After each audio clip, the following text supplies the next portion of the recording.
Students call me Lama Linda, and I lead a Vajrayana Buddhist practice in Toronto called Awaken in Toronto. Students often ask me, what is my teaching lineage, and does it matter? Well, I met Namgyal Rinpoche in 1995, and he changed my life. And I am so honored to be teaching in the Namgyal lineage.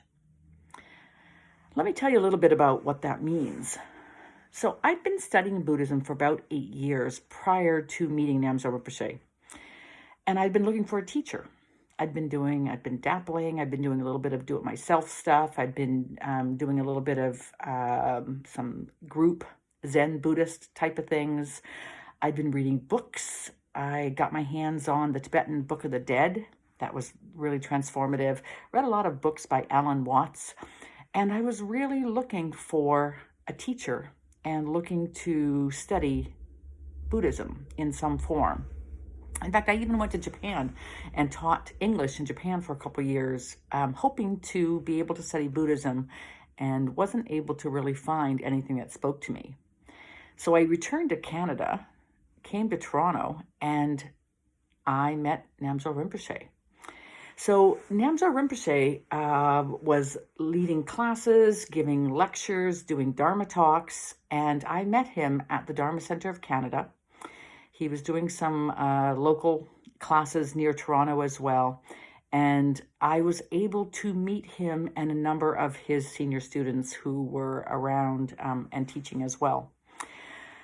Later that first year, I also did a week retreat with Capel, who's known as Doug Duncan as well, and he became my root guru, particularly following the death of Namgyal Rinpoche in 2003.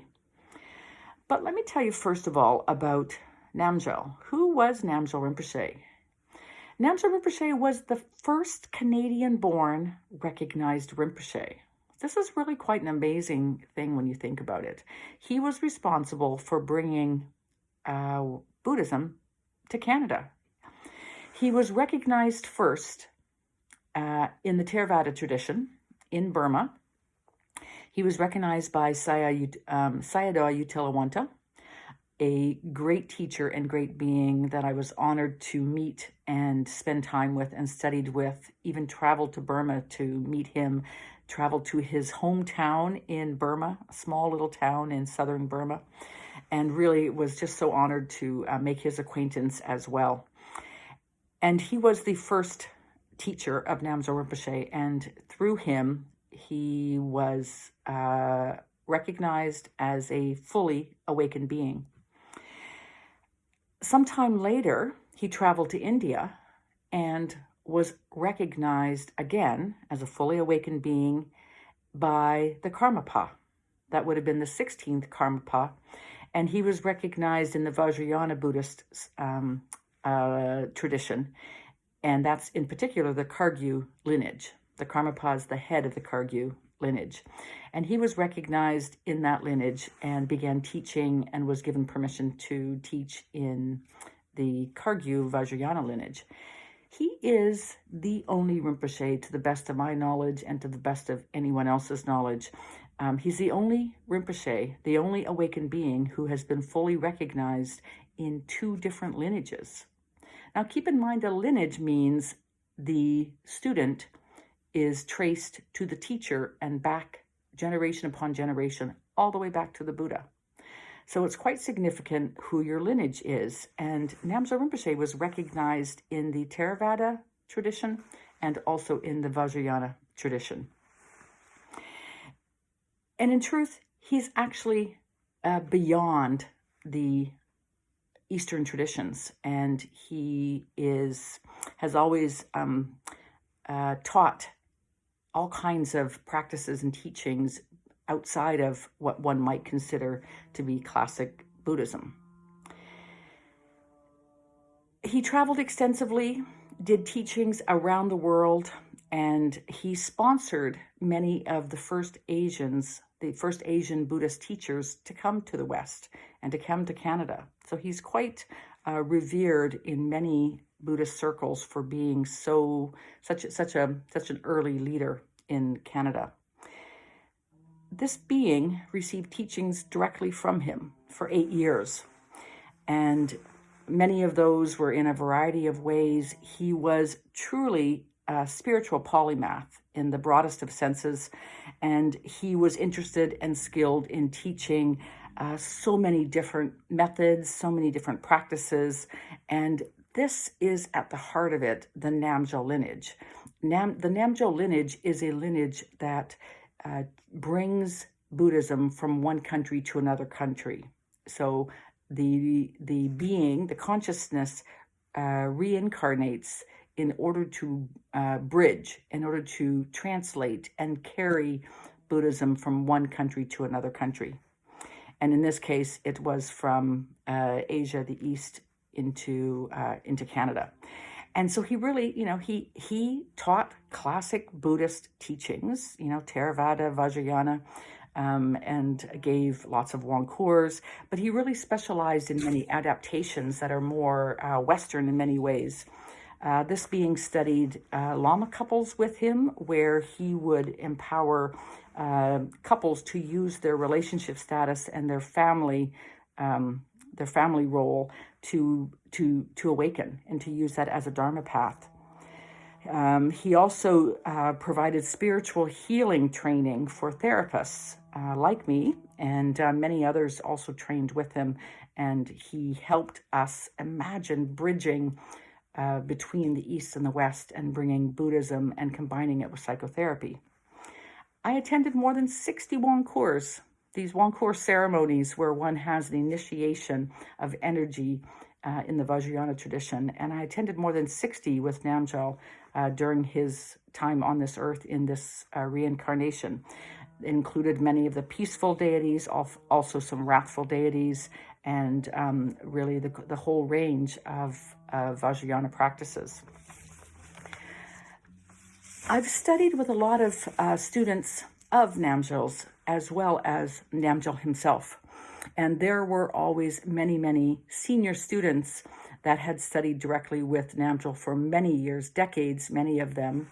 Namgyal was considerably older than me, and he was teaching and passing on Wangkurs and transmissions for many years prior to my beginning to study with him.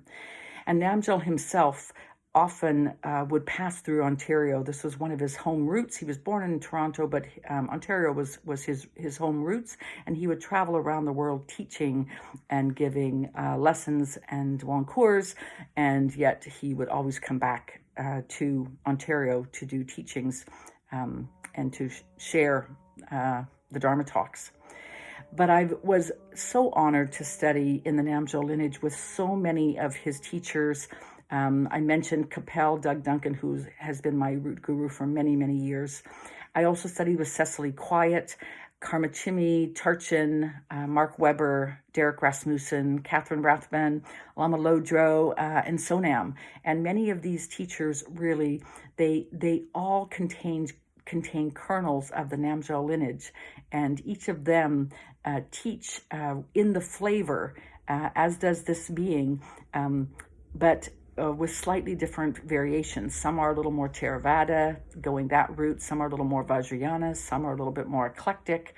But everyone really has the flavor of Namgyal in their teachings.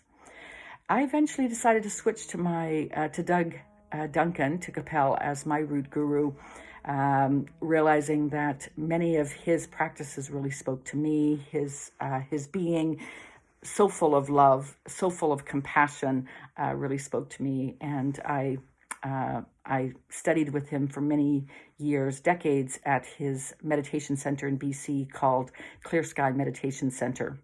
I was on the board, helped with the initial building of the retreat center, sharing time with my family on site, and doing many, many deep retreats there as well. I would do 1 or 2 meditations a year for usually 1 to 2 weeks. And I also did a 2-month retreat on site at Clear Sky back in 2009. While working with Doug, I completed my foundation practices. I also did extensive Vajrayogini Yidam work, This has been an important part of this being's path. Working with the Vajrayogini energy, that was one that was part of Namgyal Rinpoche's Yidam as well, and has spoken very deeply to this being through the years.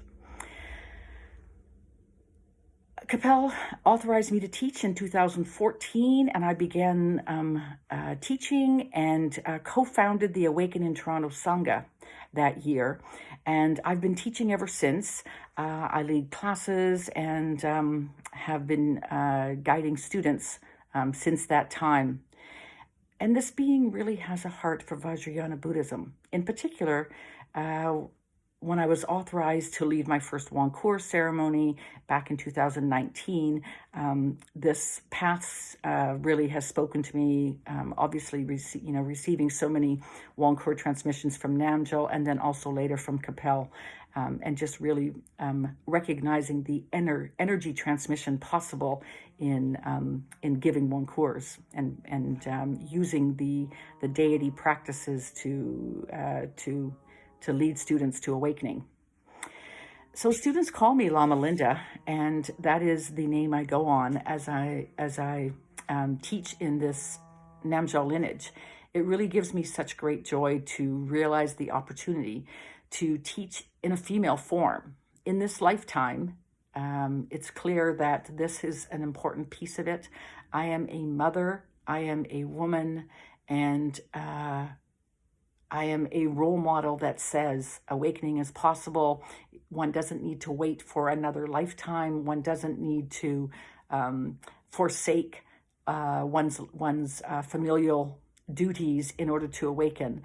One needs to study, one needs conviction, and it's the same whether in a male or female body. And it's really important that we have more and more of these female teachers to show this possibility. So I really appreciate the Namgyal lineage and this encouragement to bring a larger than Buddhism approach. So anything that leads to awakening is part of the Namgyal lineage. Anything that broadens the understanding of mind and leading to a clear, radiant state is part of this fourth turning of the wheel of Dharma. The feminine form, including things like psychotherapy, which many of you know is the way I make a living, the way it's been my job for 30 years now. I'm also quite deeply involved in ecotherapy and exploring the role of the eco-sattva and how our understanding of connection and the unreal, not apparent disconnection with sentient beings is part of our spiritual crisis.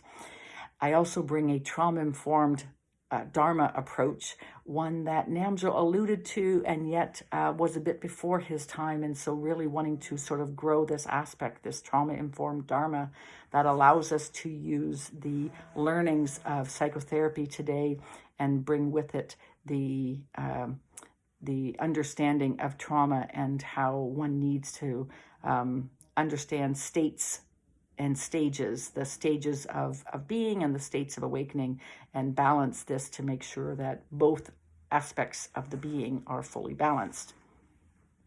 Namgyal also did explorations of womb development, womb and birth influence, and this, again, being the mother that I am in this lifetime, I believe it really is an opportunity for us to recognize how the birth experience and then also the death experience, the coming into this birth, coming into this lifetime and the leaving of this lifetime, these natural life cycles are part of the Namgyal lineage, and the exploration of these are very important to understand how these become opportunities for awakening.